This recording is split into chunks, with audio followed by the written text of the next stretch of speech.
Fakta baru terungkap dalam kasus kematian diplomat muda Kementerian Luar Negeri, Kemenlu, Arya Darupangayunan. Pada Senin, 7 Juli 2025, malam atau sehari sebelum Daru ditemukan tewas, ia naik ke rooftop lantai 12 gedung Kemenlu. Kabid Humas Polda Metro Jaya, Kombes Ade Arysyam Indradi, mengatakan, berdasarkan rekaman CCTV gedung Kemenlu, Daru naik ke rooftop pada pukul 21.43 waktu Indonesia Barat. Saat naik ke rooftop, Daru terlihat membawa tas ransel dan kantong belanja. Ade Ari menyebut Daru berada di rooftop selama lebih dari 1 jam, tepatnya 1 jam 26 menit. Pendalaman tempat korban bekerja, kemudian hasil pemeriksaan saksi-saksi.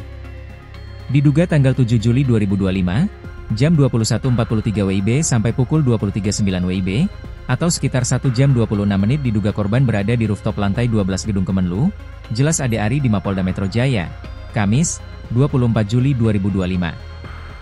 Namun, ketika Daru turun, ia tidak terlihat kembali membawa tas ransel dan kantong belanjanya. Ade Ari menyebut pihaknya masih mendalami keberadaan tas tersebut dan alasan mengapa Daru diduga meninggalkannya di rooftop.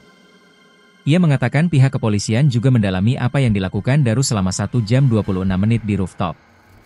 Hingga saat ini, penyelidik Subdit Resmob di Treskrimum Polda Metro Jaya telah meminta keterangan dari 15 orang terkait kasus Daru. 15 orang itu merupakan tetangga korban di indekos di kawasan Gondangdia, Menteng, Jakarta Pusat, rekan kerja di Kemenlu, dan keluarga Daru. Mereka disebutkan orang-orang yang sempat berkomunikasi dengan Daru sebelum korban ditemukan tewas.